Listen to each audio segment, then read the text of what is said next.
നമസ്കാരം, പുതിയൊരു വീഡിയോയിലേക്ക് എല്ലാവർക്കും സ്വാഗതം. അപ്പം ഇന്ന് നമ്മൾ ഡിസ്കസ് ചെയ്യാൻ പോകുന്നത് ഡിഗ്രി മെയിൻസിന്റെ യൂണിവേഴ്സിറ്റി അസിസ്റ്റന്റിന്റെ സ്പെഷ്യൽ ടോപ്പിക്കിനകത്ത് നിന്ന് വന്നിട്ടുള്ള 64ാമത്തെ ചോദ്യം, ഫസ്റ്റ് ടോപ്പിക്. അതായത് നമ്മുടെ 13 മാർക്കിന്റെ ആക്ടിനകത്തെ ആദ്യത്തെ ടോപ്പിക് ഏതാ?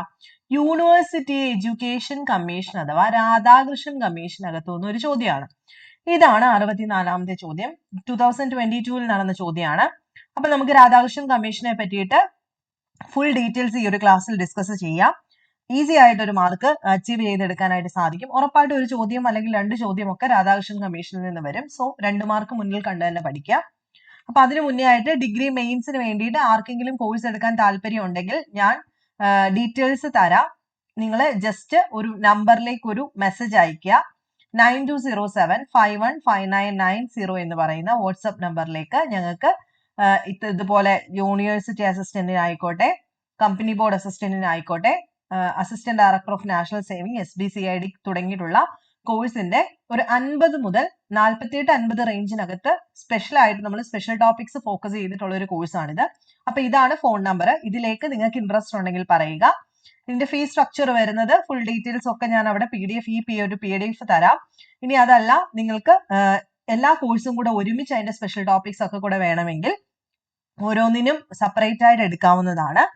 കമ്പനി ബോർഡ് മാത്രം മതിയെങ്കിൽ 499 രൂപയ്ക്ക് 50 മാർക്ക് നമ്മൾ ഫോക്കസ് ചെയ്തിട്ടാണ് പഠിക്കുന്നത്. അതിനകത്ത് ആക്റ്റും അതുപോലെ തന്നെ കേരള ഗവേണൻസിനൊക്കെ കൂടുതൽ ഇമ്പോർട്ടൻസ്, മോക്ക് ടെസ്റ്റുകളൊക്കെ ആയിരിക്കും നമ്മൾ അതിനകത്ത് പ്രൊവൈഡ് ചെയ്യുന്നത്. ആർക്കെങ്കിലും ജോയിൻ ചെയ്യാൻ താല്പര്യം ഉണ്ടെങ്കിൽ താഴെ ഞാൻ വാട്സ്ആപ്പ് നമ്പർ ഡിസ്ക്രിപ്ഷൻ ബോക്സിലും കൊടുത്തേക്കാം. അതുപോലെ ഒന്നുകൂടെ പറയാം, 9207515990 ഇതാണ് വാട്സ്ആപ്പ് നമ്പർ. ആർക്കെങ്കിലും ജോയിൻ ചെയ്യാൻ താല്പര്യം ഉണ്ടെങ്കിൽ എത്രയും പെട്ടെന്ന് ജോയിൻ ചെയ്യാം. അതുകൊണ്ട് സയൻസ് ഒക്കെ നമ്മൾ അതിനകത്ത് കവർ ചെയ്യുന്നത് SCRT NCRT ബേസ് ചെയ്തിട്ടായിരിക്കും. അപ്പം എന്തെങ്കിലും ഡീറ്റെയിൽസ് അറിയണമെങ്കിൽ നമ്പറിലേക്ക് മെസ്സേജ് അയക്കുക. ഞാൻ ഫുൾ PDF നിങ്ങൾക്ക് തരാം. അപ്പൊ നമുക്ക് സ്റ്റാർട്ട് ചെയ്യാം. ആദ്യമായിട്ട് പറയുന്നത് 64ാമത്തെ ചോദ്യമാണ് ഇന്നത്തെ ക്ലാസ്സിൽ ഡിസ്കസ് ചെയ്യുന്നത്. രാധാകൃഷ്ണൻ കമ്മീഷൻ അനുസരിച്ചിട്ട് ഉന്നത വിദ്യാഭ്യാസത്തിന്റെ ലക്ഷ്യത്തില് ഡാഷ് ഉൾപ്പെടുന്നില്ല എന്നുള്ളതാണ്.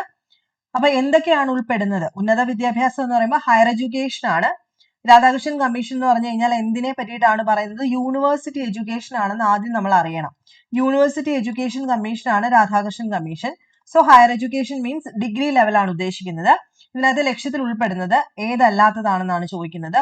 എ, രാഷ്ട്രീയം, ഭരണം, വ്യവസായം, വാണിജ്യം എന്നിവയിൽ തങ്ങളുടെ സംഭാവനകൾ നൽകാൻ കഴിയുന്ന മഹത്തായ വ്യക്തികളെ വളർത്തിയെടുക്കുക.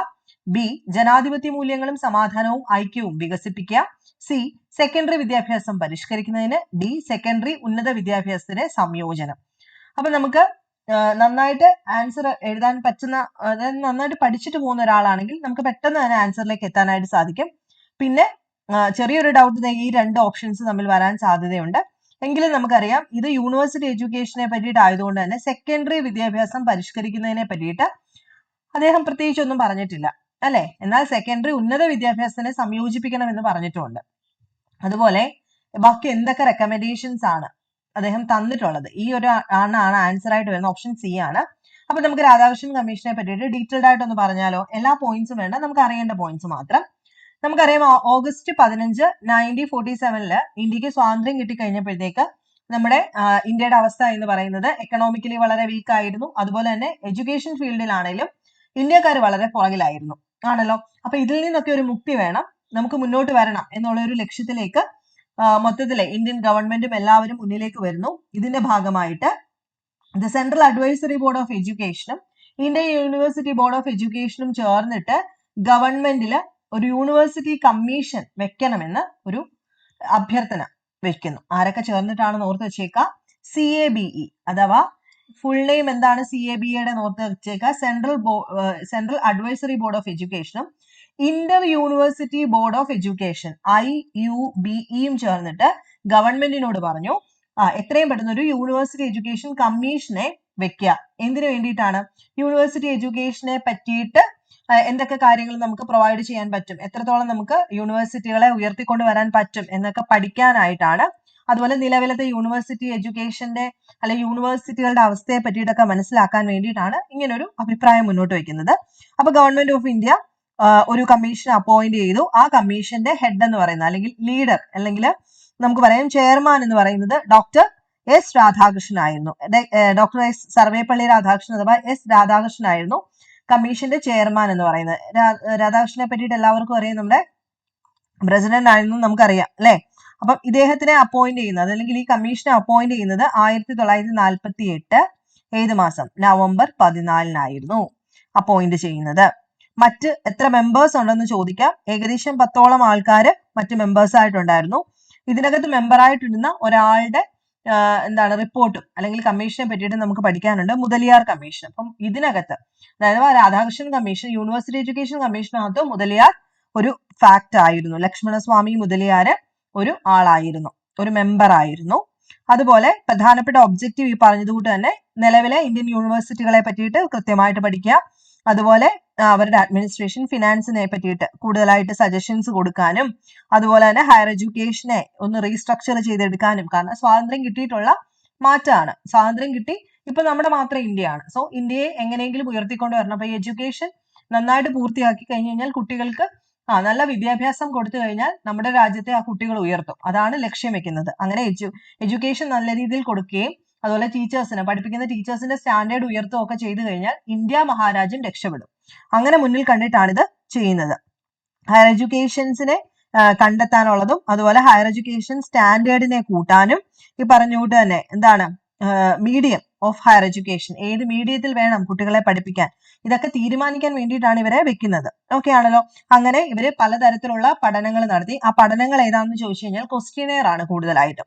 അതായത് ക്വസ്റ്റ്യനെയറുകൾ തയ്യാറാക്കുകയും അല്ലെ, അന്നത്തെ ഇന്ത്യൻ യൂണിവേഴ്സിറ്റികളുടെ കണ്ടീഷനെ പറ്റിയിട്ട് ഒരു ക്വസ്റ്റ്യനെയർ ഒക്കെ തയ്യാറാക്കി പ്രോബ്ലംസും റെമഡിയും ഒക്കെ ചെയ്തിട്ട് ഒരു മെയിൽ ചെയ്യുകയാണ് ചെയ്തത്. 1000ഓളം പേർക്ക് ഇവർ മെയിൽ ചെയ്യുകയും 600 പേരോളം അതിനകത്ത് തിരിച്ചയക്കുകയും ഒക്കെ ചെയ്തു. അങ്ങനെ ആ ക്വസ്റ്റ്യനെയറിന്റെ ബേസിസ് വെച്ചിട്ടാണ് ഇവർ പലതരം റിപ്പോർട്ട്, അതുകൊണ്ട് നേരിട്ട് പോയി തിരക്കുകയും ചെയ്തു കേട്ടോ. അങ്ങനെ റിപ്പോർട്ട് വെച്ചു. റിപ്പോർട്ട് ഏകദേശം ഒരു 747 പേജോളമുള്ള റിപ്പോർട്ടായിരുന്നു. 15 ചാപ്റ്ററോളം ഉണ്ടായിരുന്നു. അതിനകത്ത് 747 പേജസോളം ഉണ്ടായിരുന്നു എന്നാണ് പറയുന്നത്. റിപ്പോർട്ട് വെച്ച ഡേറ്റ് കൃത്യമായിട്ട് ഓർത്ത് വെച്ചേക്കുക. ഓഗസ്റ്റ് 25, 1949 റിപ്പോർട്ട് വെക്കുന്നത്.